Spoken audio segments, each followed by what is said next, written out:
जय हिंद दोस्तों, आप सभी का स्वागत है आपके इस यूट्यूब प्लेटफॉर्म MCQ स्टडी पर। आज 21 फरवरी 2024 का हम करंट अफेयर डिस्कस कर रहे हैं।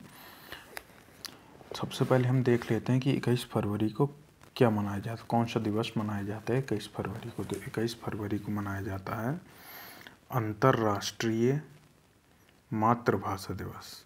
क्या मनाया जाता है? अंतर्राष्ट्रीय मातृभाषा दिवस मनाया जाता है 21 फरवरी को।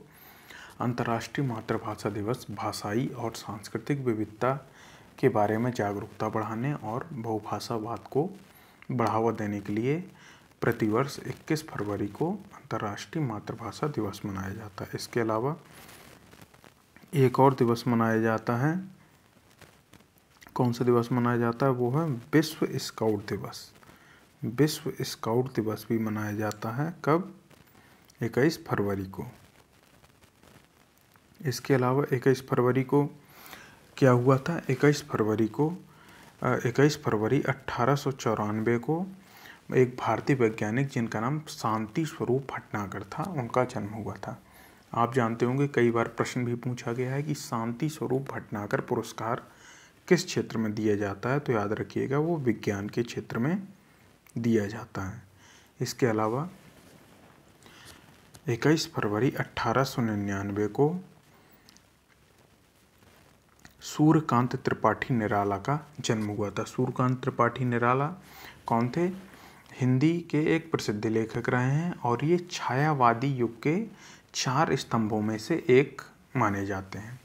तो 4 स्तंभ कौन थे छायावादी युग के? हिंदी साहित्य में छायावादी युग है, उसके 4 स्तंभों में से एक माने जाते हैं सूर्यकांत त्रिपाठी निराला। और वो 4 स्तंभ कौन कौन से थे? एक तो निराला ही थे, दूसरे थे सुमित्रा नंदन पंत, तीसरी महादेवी वर्मा और चौथे थे जयशंकर प्रसाद। जयशंकर प्रसाद, सूर्यकांत त्रिपाठी निराला, सुमित्रा नंदन पंत और महादेवी वर्मा, ये छायावादी युग के 4 स्तंभों में से 4 स्तंभ हैं कुल मिलाकर। इसके अलावा सूर्यकांत त्रिपाठी निराला की एक बहुत ही प्रसिद्ध काव्य है जो है राम की शक्ति पूजा। कई बार आपसे प्रश्न पूछ लिया जाता है कि राम की शक्ति पूजा जो है किसने लिखा है, तो ये सूर्यकांत त्रिपाठी निराला ने लिखा है। तो अब हम आज का पहला क्वेश्चन करते हैं कि हाल ही में विश्व व्हेल दिवस कब मनाया गया है। अगर हम विश्व व्हेल दिवस के बारे में बात करें तो 2024 में जो विश्व व्हेल दिवस मनाया गया है वो मनाया गया है 18 फरवरी को। हर वर्ष 18 फरवरी को नहीं मनाया जाता है। क्यों? क्योंकि विश्व व्हेल दिवस जो है ये फरवरी माह के तीसरे रविवार को मनाया जाता है। इस बार तीसरा रविवार फरवरी माह में 18 फरवरी को था, इसलिए 18 फरवरी को विश्व व्हेल दिवस मनाया गया है। कुछ हम और देख लेते हैं कौन कौन से दिवस मनाए गए हैं फरवरी में। एक है भारतीय तटरक्षक दिवस, इंडियन कोस्ट गार्ड डे 1 फरवरी को। 2 फरवरी को विश्व आर्द्रभूमि दिवस मनाया जाता है। आर्द्रभूमि दिवस कब मनाया जाता है? 2 फरवरी को। इससे कुछ याद कर लीजिएगा कि भारत में पहले 75 रामसर साइट थी, लेकिन 1 फरवरी 2024 को केंद्रीय पर्यावरण, वन और जलवायु परिवर्तन मंत्रालय ने 5 और रामसर साइटों को ऐड कर दिया है। तो अब टोटल 80 जो है रामसर साइट हो गई हैं भारत में। अगर हम बात करें कि 5 कौन कौन सी साइटों को ऐड किया गया है, तो कर्नाटक की इसमें से 3 साइट ऐड हुई हैं और तमिलनाडु की 2 साइट ऐड हुई हैं। कर्नाटक की एक साइट का नाम जो है अंक समुद्र पक्षी संरक्षण केंद्र, अघनासनी मोहाना और मगादी केरे संरक्षण रिजर्व, ये सब जो हैं ये तीनों कर्नाटक की हैं। इसके अलावा 2 जो हैं तमिलनाडु की ऐड की गई हैं। कौन कौन सी? कराईवेट्टी पक्षी अभ्यारण्य और लॉन्गपुट सोलर रिजर्व वन, ये 2 तमिलनाडु की ऐड की गई हैं। तो भारत में टोटल 80 रामसर साइट हो गई हैं, जिसमें से अगर हम ये बात करें कि सर्वाधिक किस प्रदेश में, तो सर्वाधिक जो है रामसर साइटें तमिलनाडु में हैं। तमिलनाडु में कुल कितनी है? 16 रामसर साइटें हैं। इसके बाद दूसरा नंबर आता है उत्तर प्रदेश का, जहाँ पर 10 रामसर साइटें हैं। अब हम अगला देख लेते हैं कौन सा दिवस है। 4 फरवरी को हम अंतर्राष्ट्रीय मानव बंधुत्व दिवस मनाते हैं। इसके अलावा आप जानते हैं वर्ल्ड कैंसर डे भी कब मनाया जाता है? 4 फरवरी को ही मनाया जाता है। हाँ, एक पॉइंट हम भूल गए कि इस बार जो विश्व आर्द्रभूमि दिवस मनाया गया है उसकी थीम क्या थी, मतलब जो विषय क्या था, किस विषय पर केंद्रित करके उसे मनाया गया। तो उसका नाम थीम जो है थी वो है वेटलैंड्स एंड ह्यूमन वेलबींग। क्या है? Wetlands and human well being. इसे याद रखिएगा, पूछे जाते हैं कई बार थीम्स। 6 फरवरी को क्या मनाया जाता है? सुरक्षित इंटरनेट दिवस मनाया जाता है। 7 फरवरी को राष्ट्रीय HIV/एड्स जागरूकता दिवस मनाया जाता है 7 फरवरी को। आप जानते हैं कि विश्व एड्स दिवस कब मनाया जाता है? वो मनाया जाता है 1 दिसंबर को। और 7 फरवरी को राष्ट्रीय HIV/एड्स जागरूकता दिवस मनाया जाता है। इसके अलावा विश्व दलहन दिवस मनाया जाता है 10 फरवरी को। और 10 फरवरी को ही राष्ट्रीय कृमि मुक्ति दिवस मनाया जाता है। इसके अलावा 11 फरवरी को विज्ञान में महिलाओं और लड़कियों का अंतर्राष्ट्रीय दिवस मनाया जाता है 11 फरवरी को। और 11 फरवरी को ही विश्व यूनानी दिवस मनाया जाता है। विश्व यूनानी दिवस प्रसिद्ध भारतीय यूनानी विद्वान हकीम अजमल की जयंती के अवसर पर मनाया जाता है विश्व यूनानी दिवस 11 फरवरी को। इसके अलावा 12 फरवरी को अंतर्राष्ट्रीय डार्विन दिवस मनाया जाता है। अंतर्राष्ट्रीय मिर्गी दिवस इस बार 2024 को 12 फरवरी को मनाया गया। और राष्ट्रीय उत्पादकता दिवस नेशनल, या कहा जाए इंग्लिश में नेशनल प्रोडक्टिविटी डे, ये 12 फरवरी को मनाया जाता है। अब हम देख लेते हैं अंतर्राष्ट्रीय मिर्गी दिवस जो इस बार 2024 में कब मनाया गया? 12 फरवरी को। ये कब मनाया जाता है? वैसे देखा जाए प्रतिवर्ष अंतर्राष्ट्रीय मिर्गी दिवस कब मनाया जाता है? प्रतिवर्ष अंतर्राष्ट्रीय मिर्गी दिवस मनाया जाता है फरवरी के दूसरे सोमवार को मनाया जाता है अंतर्राष्ट्रीय मिर्गी दिवस, याद रखिएगा। 13 फरवरी को क्या मनाया गया? विश्व रेडियो दिवस मनाया गया। इसके अलावा 14 फरवरी को जन्मजात हृदय दोष जागरूकता दिवस मनाया गया। 15 फरवरी को अंतर्राष्ट्रीय बाल कैंसर दिवस मनाया गया। और विश्व मानव विज्ञान दिवस मनाया गया। ये विश्व मानव विज्ञान दिवस 2024 में ही मनाया गया है। प्रतिवर्ष विश्व मानव विज्ञान दिवस कब मनाया जाता है? फरवरी के तीसरे गुरुवार में। फरवरी माह का जो तीसरा गुरुवार होता है उस दिन विश्व मानव विज्ञान दिवस मनाया जाता है प्रतिवर्ष। इस बार कब पड़ा? 15 फरवरी को पड़ा। और 17 फरवरी को कौन सा मनाया जाता है? वैश्विक पर्यटन लचीलापन दिवस मनाया जाता है 17 फरवरी को। अगर हम बात करें वैश्विक पर्यटन लचीलापन दिवस जो है ये 17 फरवरी को 2023 से ही मनाना शुरू किया गया है, अर्थात पहली बार 2023 को मनाया गया था। अगर हम बात करें 19 फरवरी को, तो 19 फरवरी की तो आप जानते ही 19 फरवरी को छत्रपति शिवाजी महाराज की जयंती मनाई गई भारत में। इसके अलावा 20 फरवरी को क्या मनाया जाता है? 20 फरवरी को मनाया जाता है विश्व सामाजिक न्याय दिवस। याद रखिएगा, विश्व सामाजिक न्याय दिवस मनाया जाता है 20 फरवरी को। 21 फरवरी को हमने आपको बताया ये अंतर्राष्ट्रीय मातृभाषा दिवस और विश्व स्काउट दिवस ये मनाया जाता है। अब हम अगले प्रश्न पर चलते हैं। अगला प्रश्न है, हाल ही में ज्योति यारा जी ने एशिया इंडोर एथलेटिक्स चैंपियनशिप में कौन सा पदक जीता है? तो याद रखिएगा, ज्योति यारा जी ने एशिया इंडोर एथलेटिक्स चैंपियनशिप में कौन सा पदक जीता है? तो ये जो एशियाई इंडोर एथलेटिक्स चैंपियनशिप हुई है उसमें ज्योति यारा जी, इसके अलावा हरमिलन बेंस इन दोनों ने स्वर्ण पदक जीता है। अगर हम बात करें एशियाई इंडोर एथलेटिक्स चैंपियनशिप की तो इसमें भारत तीसरे स्थान पर रहा है।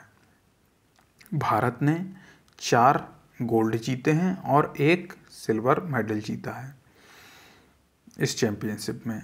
और पहले स्थान पर कौन रहा है? पहले स्थान पर चीन रहा है जिसने 6 गोल्ड, 6 सिल्वर और 1 ब्रॉन्ज जीता। दूसरे नंबर पर कौन रहा है? कजाकिस्तान। कजाकिस्तान दूसरे नंबर पर रहा है। इसने 4 गोल्ड, 2 सिल्वर और 3 ब्रॉन्ज जीते और तीसरे नंबर पर अपना भारत रहा है। अगले प्रश्न पर चलते हैं। अगला प्रश्न है, हाल ही में भारत और किस देश ने डिजिटल समाधान को साझा करने के लिए समझौता किया है? तो डिजिटल समाधान को साझा करने के लिए भारत ने किसके साथ समझौता किया? भारत ने कोलंबिया देश के साथ समझौता किया है। अगर हम कोलंबिया के बारे में बात करें तो कोलंबिया जो है दक्षिण अमेरिकी महाद्वीप का एक देश है जो दक्षिणी अमेरिकी महाद्वीप में उत्तर पश्चिम के क्षेत्र में भाग में स्थित है। अगर हम कोलंबिया की मुद्रा की बात करें तो कोलंबियन पेसो यहाँ की मुद्रा है। इसकी राजधानी क्या है? बोगोटा। बोगोटा राजधानी है कोलंबिया की। इसके अलावा कोलंबिया के राष्ट्रपति जो हैं उनका नाम है गुस्ताव पेट्रो। ये कोलंबिया के राष्ट्रपति हैं। अगले प्रश्न पर चलते हैं। अगला प्रश्न है, हाल ही में कविता चौधरी का निधन हुआ, वे कौन थी? तो कविता चौधरी जो हैं एक अभिनेत्री थी और अभिनेत्री के साथ साथ ये क्या थी? ये प्रोड्यूसर भी थी, मतलब निर्माता भी थी। इन्होंने कुछ सीरियल्स का निर्माण भी किया है। अगर हम कविता चौधरी के बारे में बात करें तो ये 67 वर्षीय अभिनेत्री थी और इनका निधन हुआ है। ये जो है एक आता था दूरदर्शन में आता था, उड़ान नामक सीरियल आता था। इसमें इन्होंने IPS अफसर कल्याणी सिंह का किरदार निभाया था। उससे ये बहुत फेमस हुई थी। और ये जो IPS अफसर कल्याणी सिंह का किरदार है, इनकी बड़ी बहन कंचन चौधरी पर ही आधारित है। कंचन चौधरी कौन थी? कंचन चौधरी थी जो पहली, आप जानते हैं भारत की पहली महिला IPS कौन है? किरण बेदी हैं। उनके बाद जो दूसरी महिला IPS बनी थी वो कंचन चौधरी भट्टाचार्य बनी थी। ये इनकी बड़ी बहन थी। अगले प्रश्न पर चलते हैं। अगला प्रश्न है, हाल ही में 19वें बैंकिंग प्रौद्योगिकी सम्मेलन में किस बैंक ने 7 पुरस्कार जीते हैं? तो जो 19वां बैंकिंग प्रौद्योगिकी सम्मेलन हुआ है इसमें 7 पुरस्कार जीते हैं सिटी यूनियन बैंक ने। ऑप्शन नंबर C इसका राइट आंसर हो जाएगा। सिटी यूनियन बैंक ने 7 पुरस्कार जीते हैं।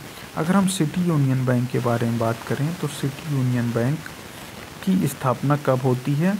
31 अक्टूबर 1904 को सिटी यूनियन बैंक की स्थापना हुई।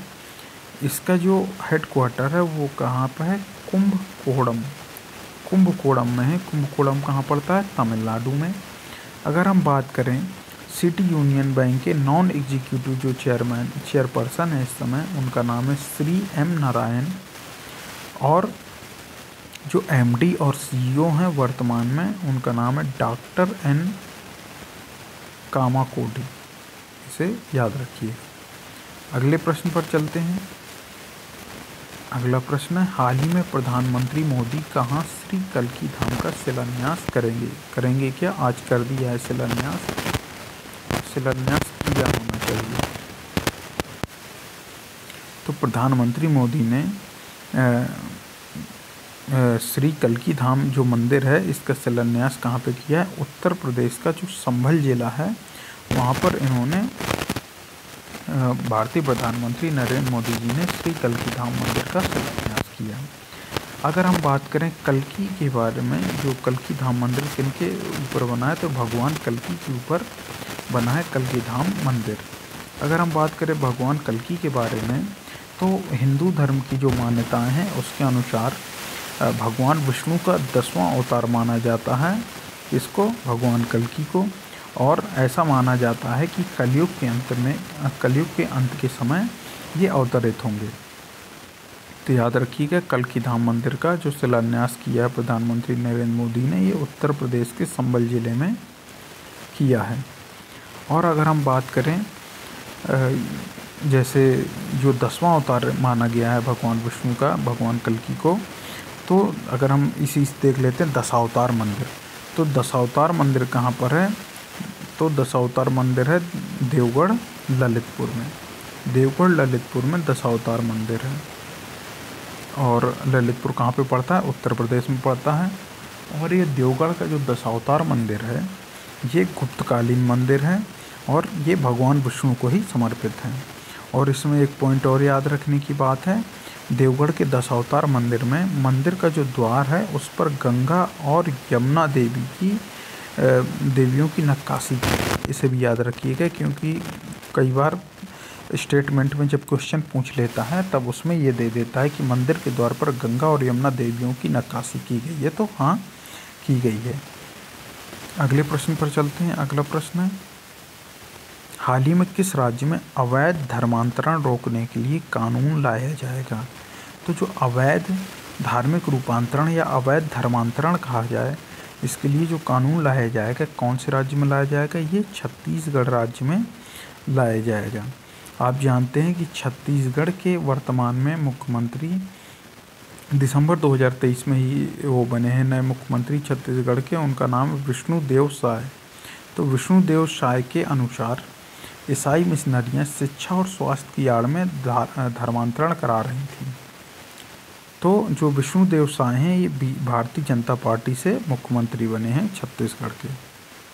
अगर हम बात करें छत्तीसगढ़ की विधानसभा अध्यक्ष की तो वो हैं रमन सिंह। ये पूर्व मुख्यमंत्री रह चुके हैं छत्तीसगढ़ के।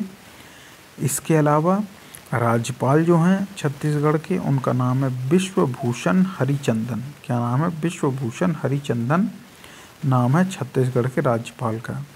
आप सभी जानते हैं छत्तीसगढ़ की राजधानी क्या है? रायपुर। छत्तीसगढ़ की राजधानी रायपुर है। और वर्तमान में छत्तीसगढ़ जो वर्तमान छत्तीसगढ़ है कहा जाए ये कब अस्तित्व में आया था? छत्तीसगढ़ नया राज्य कब बना था? 1 नवंबर 2000 को मध्य प्रदेश से अलग होकर छत्तीसगढ़ एक नया राज्य बना था। वर्तमान में छत्तीसगढ़ राज्य में कितने ज़िले हैं? 33 ज़िले हैं वर्तमान में। कुछ पॉइंट हम देख लेते हैं छत्तीसगढ़ से संबंधित। बसवराजू एस को छत्तीसगढ़ के मुख्यमंत्री का सचिव नियुक्त किया गया। किसको? बसवराजू एस को। इसके अलावा रमन सिंह को छत्तीसगढ़ विधानसभा का स्पीकर बनाया गया, ये हमने आपको बता ही दिया है। छत्तीसगढ़ सरकार ने मुख्यमंत्री निर्माण श्रमिक पेंशन योजना शुरू की है। इसे जरूर देखिएगा। मुख्यमंत्री निर्माण श्रमिक पेंशन योजना किसने शुरू की? छत्तीसगढ़ सरकार ने शुरू की है। इसके तहत जो निर्माण श्रमिक हैं उनको 1500 रुपये प्रति माह सहायता प्रदान की जाएगी या पेंशन प्रदान की जाएगी कहा जाए। और यदि जो श्रमिक हैं उसकी मृत्यु भी हो जाती है तो उसके परिवार को 750 रुपये प्रति माह प्रदान किए जाएंगे। अगला पॉइंट देख लेते हैं। अगला पॉइंट है छत्तीसगढ़ की पेलमा कोयला खदान कोयला उत्पादन करने वाली SEL की पहली खुली खदान बन गई है। यह कहा जाए SECL की जो पेलमा खदान है माइन डेवलपर और ऑपरेटर मोड के तहत छत्तीसगढ़ की पहली ओपन कास्ट खदान बन गई कहा जाए तो। अगला पॉइंट देख लेते हैं। छत्तीसगढ़ के धमतरी में कमार जनजाति को आवास का अधिकार मिला है। कमार जनजाति को छत्तीसगढ़ में क्या मिला है? आवास का अधिकार मिला है। अगर हम बात करें ये जो न्यूज़ है ये अगस्त 2023 की है। इसके अलावा जुलाई 2023 में छत्तीसगढ़ के मुख्यमंत्री ने ग्रामीण आवास न्याय योजना शुरू की है।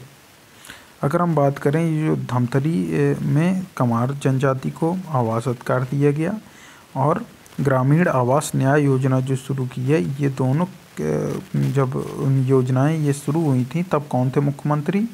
छत्तीसगढ़ के उस समय मुख्यमंत्री थे भूपेश बघेल जो भारतीय राष्ट्रीय कांग्रेस से बिलोंग करते हैं। अगले प्रश्न पर चलते हैं। अगला प्रश्न है हाल ही में 14वें वैश्विक आप्रवासन शिखर सम्मेलन का आयोजन कहाँ किया गया है? हाल ही में 14वें जो वैश्विक आप्रवासन शिखर सम्मेलन है इसका आयोजन कहाँ किया गया है? इसका आयोजन किया गया है नई दिल्ली में। नई दिल्ली में एक होटल है जिसका नाम है सांग्री-ला होटल। सांग्री-ला होटल नई दिल्ली में है। वहाँ पर 14वें वैश्विक निवेश आप्रवासन शिखर सम्मेलन का उद्घाटन किया गया। अगले प्रश्न पर चलते हैं। अगला प्रश्न है हाल ही में जारी मुख्यमंत्रियों की लोकप्रियता रेटिंग में कौन शीर्ष पर है? तो जो हाल ही में जारी हुई है मुख्यमंत्रियों की लोकप्रियता रेटिंग, उसमें शीर्ष पर कौन है? उसमें उड़ीसा के जो मुख्यमंत्री हैं नवीन पटनायक जी, वो शीर्ष पर हैं। दूसरे नंबर पर अगर हम बात करें तो उत्तर प्रदेश की योगी आदित्यनाथ दूसरे नंबर पर हैं, और तीसरे नंबर पर हैं हेमंत बिश्वा शर्मा जो असम के मुख्यमंत्री हैं। अगले प्रश्न पर चलते हैं। अगला प्रश्न है, हाल ही में Uttar Pradesh ADG law and order का अतिरिक्त प्रभार किसे दिया गया है?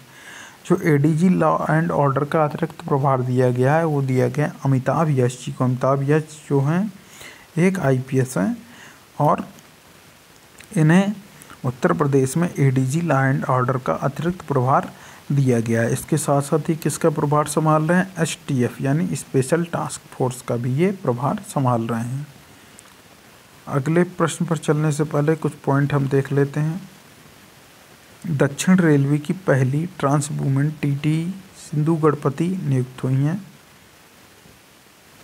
दक्षिण रेलवे की पहली trans women TT Sindhu Ganapathi नियुक्त हुई हैं, इसमें याद रखिएगा। अगर हम बात करें रेलवे जो बोर्ड है उसकी चेयरपर्सन और सीईओ तो वो हैं जया वर्मा सिन्हा। जया वर्मा सिन्हा इस पद पर पहुंचने वाली पहली महिला हैं। अगले पॉइंट को देख लेते हैं। अगला पॉइंट है, फिट इंडिया मूवमेंट के ब्रांड एम्बेसडर नरेंद्र कुमार यादव बने हैं। अगर हम बात करें फिट इंडिया मूवमेंट के जो ब्रांड एम्बेसडर बने हैं वो नरेंद्र यादव बने हैं। और नरेंद्र यादव जी क्या हैं? नरेंद्र यादव जी 2009 में इन्होंने ये IRS बने थे, इसे याद रखिएगा। और वर्तमान में GST के अतिरिक्त निदेशक के रूप में तैनात हैं। अगले प्रश्न पर टाटा डिजिटल ने नवीन तहलपानी को MD और CEO नियुक्त किया। टाटा डिजिटल ने नवीन तहलवानी को MD और CEO नियुक्त किया है। गुवाहाटी उच्च न्यायालय के मुख्य न्यायाधीश के रूप में गुवाहाटी उच्च न्यायालय के मुख्य न्यायाधीश के रूप में विजय बिश्नोई ने शपथ ली। गुवाहाटी उच्च न्यायालय के मुख्य न्यायाधीश के रूप में विजय बिश्नोई ने शपथ ली। और शपथ किसने दिलाई? शपथ दिलाई है गुलाब चंद कटारिया जो असम के वर्तमान में राज्यपाल हैं। अगले प्रश्न पर चलते हैं। अगला प्रश्न, हाल ही में किस देश ने पूर्ण सदस्यता के लिए अंतर्राष्ट्रीय के साथ बातचीत शुरू की? हाल ही में किस देश ने पूर्ण सदस्यता के लिए अंतर्राष्ट्रीय ऊर्जा एजेंसी IEA के साथ बातचीत शुरू की है? तो कौन सा देश है? ये अपना देश भारत ही है जिसने IEA के साथ बातचीत शुरू की है। कुछ पॉइंट हम देख लेते हैं। भारत में पहली महिला व्योममित्र अंतरिक्ष में उड़ान भरेगी। ये जो व्योममित्र है ये अंतरिक्ष में उड़ान भरेगी इस वर्ष की तीसरी तिमाही में ये उड़ान भरेगी। ये जो है ये गगनयान मिशन एक लॉन्च किया जाना है 2025 में, उससे पहले इसको लॉन्च किया जाएगा। व्योममित्र मिशन को कह सकते हैं। अगले प्रश्न पर चलते हैं। अगला प्रश्न है, हेनले पासपोर्ट इंडेक्स 2024 में भारतीय पासपोर्ट कौन से स्थान पर रहा? तो इसमें लिखा है 85वें स्थान पर, लेकिन 80वें स्थान पर रहा है। किस स्थान पर? सॉरी ये सही है, 85वें स्थान पर रहा है। 80वें स्थान पर पहले था, अब ये 85वें स्थान पर है।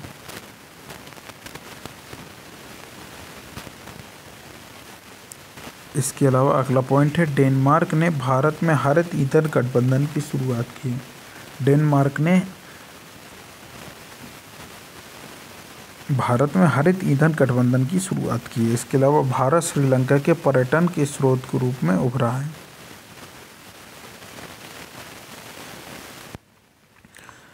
भारत श्रीलंका के पर्यटन स्रोत के रूप में शीर्ष पर रहा है। दूसरा कौन रहा है श्रीलंका में पर्यटन स्रोत के स्रोत पर शीर्ष स्रोत पर? तो वो है रूस।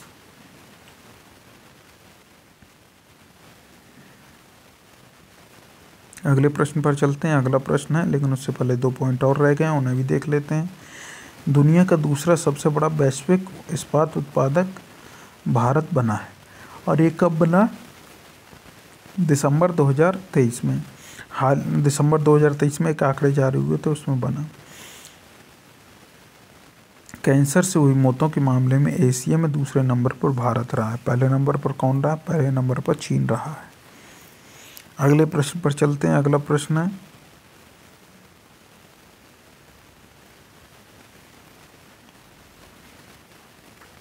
अगले प्रश्न पर चलते हैं। अगला प्रश्न है, हाल ही में किसे आईपीएल की सर्वकालिक महान टीम का कप्तान बनाया गया? तो आप जानते हैं आईपीएल की सर्वकालिक महान टीम का कप्तान किसे बनाया जा सकता है? महेंद्र सिंह धोनी को। महेंद्र सिंह धोनी की कप्तानी में चेन्नई सुपर किंग ने 5 बार खिताब जीता है। हालांकि 5 बार खिताब मुंबई इंडियंस ने भी जीता है, लेकिन पूर्व भारतीय कप्तान MS धोनी या महेंद्र सिंह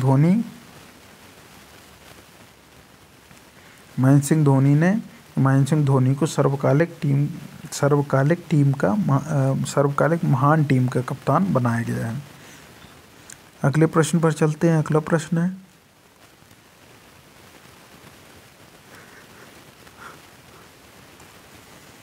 प्रश्न है, हाल ही में कहाँ खासी स्वतंत्रता सेनानी यू तिरोत सिंह की प्रतिमा का अनावरण किया गया है? जो यू तिरोत सिंह है उनकी प्रतिमा का अनावरण कहाँ पर किया गया है? उनकी प्रतिमा का अनावरण किया गया है ढाका में। बांग्लादेश की राजधानी है ढाका, ये याद रखिएगा। और बांग्लादेश की वर्तमान में पीएम है शेख हसीना, और आम चुनाव में शेख हसीना लगातार चौथी बार जीती हैं। और इसकी पार्टी का क्या नाम है? पार्टी का नाम है, शेख हसीना की पार्टी का नाम है अवामी लीग। और अवामी लीग ने कितनी सीटें जीती? 224 सीटें जीती हैं, जो आम चुनाव हुआ है अभी बांग्लादेश में। अगले प्रश्न पर चलते हैं। अगला प्रश्न है, हाल ही में भारतीय सेना ने कहाँ महिला कौशल विकास पहल शुरू की है? भारतीय सेना ने जो महिला कौशल विकास पहल जो शुरू की है वो कहाँ पर शुरू की है? एक मिनट, हाँ, हाल ही में भारतीय सेना ने कहाँ महिला कौशल विकास पहल शुरू की है? तो ये कहाँ पे की है? ये की है मणिपुर में। अगर हम बात करें मणिपुर के बारे में, तो इम्फाल जो है राजधानी मणिपुर की। एन वीरेंद्र सिंह जो हैं मुख्यमंत्री हैं मणिपुर के। और मणिपुर में कितनी विधानसभा की कुल मिलाकर 60 सीटें हैं। इसके अलावा राज्यसभा की 1 सीट और लोकसभा की 2 सीटें हैं। तो याद रखिएगा मणिपुर की राजधानी क्या है? इम्फाल है। और मणिपुर जो है इसकी पूर्वी सीमा किससे मिलती है? मणिपुर की पूर्व सीमा मिलती है म्यांमार से। किससे? म्यांमार से मणिपुर की पूर्वी सीमा मिलती है। इसके अलावा अगर हम मणिपुर के सांस अभियान के बारे में बात करें, देख लेते हैं, एक मिनट, हाँ कुछ पॉइंट देख लेते हैं। मणिपुर सरकार ने निमोनिया से निपटने के लिए सांस अभियान शुरू किया है। अगर हम सांस अभियान के बारे में बात करें तो दिसंबर 2023 में शुरू किया गया था मणिपुर के द्वारा। और नवंबर 2023 में गृह मंत्रालय ने 9 मैतेई चरमपंथी संगठनों को गैरकानूनी घोषित कर दिया था 5 वर्ष तक के लिए। अगला पॉइंट है, वार्षिक उत्सव मेरा होंचोगुवा मणिपुर में मनाया गया। कौन सा वार्षिक उत्सव? मेरा होंचोगुवा मणिपुर में मनाया गया। अगर हम बात करें तो जो मेरा होंचोगुवा है ये 28 अक्टूबर 2023 को मनाया गया है।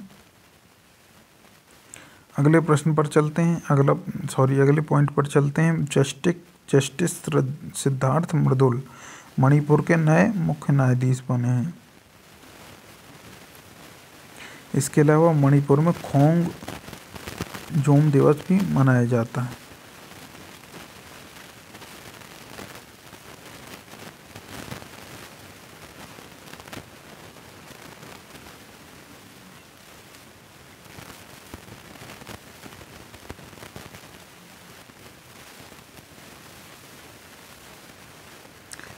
TF ऊपर नीचे हुई कहाँ गया, हाँ यहाँ पे था।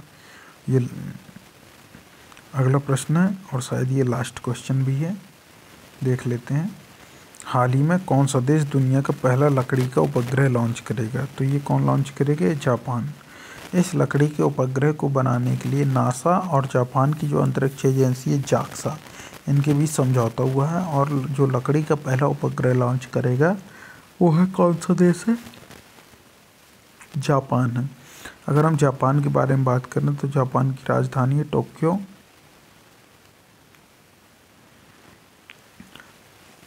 और समुद्र में जापान के आइवोटो द्वीप के तट पर थोड़ी दूर पर ही समुद्र में एक ज्वालामुखी का विस्फोट हुआ जिससे वहाँ पर एक नया द्वीप बन गया है। अगर हम बात करें कुछ पॉइंट जो दिए हैं उनके बारे में, जापान को समुद्र के अंदर ज्वालामुखी विस्फोट के बाद नया द्वीप मिला है। ये जो द्वीप है ये आइवोटो द्वीप के तट से थोड़ी दूर पर ही स्थित है। इसके अलावा इसरो जो है जापान की स्पेस एजेंसी की मदद से अगला चांद मिशन, जिसका नाम क्या है? ल्यूनेक्स का क्या मतलब है? Lunar polar exploration mission. ये अगस्त 2023 की बात है जब ये जो द्वीप है ये आइवोटो द्वीप के तट पर बना है। इस द्वीप के बारे में, ये नया द्वीप बना है देखा जाए तो। इसरो जापान की स्पेस एजेंसी की मदद से अगला चांद मिशन पूरा करेगा, ठीक है।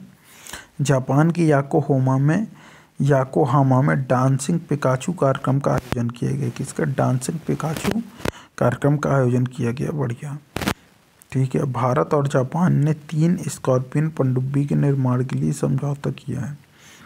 किसने? भारत और जापान ने 3 स्कॉर्पियन पनडुब्बियों के निर्माण के लिए समझौता किया है।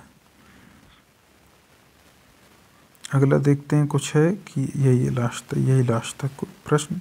तो दोस्तों, अगर आपको हमारा वीडियो पसंद आया तो आप इस वीडियो को लाइक करिए, कमेंट करिए, शेयर करिए और ज़्यादा से ज़्यादा लोगों तक हमारे इस वीडियो को पहुंचाइए। थैंक यू दोस्तों, आपसे फिर मिलते हैं। जय हिंद, जय भारत।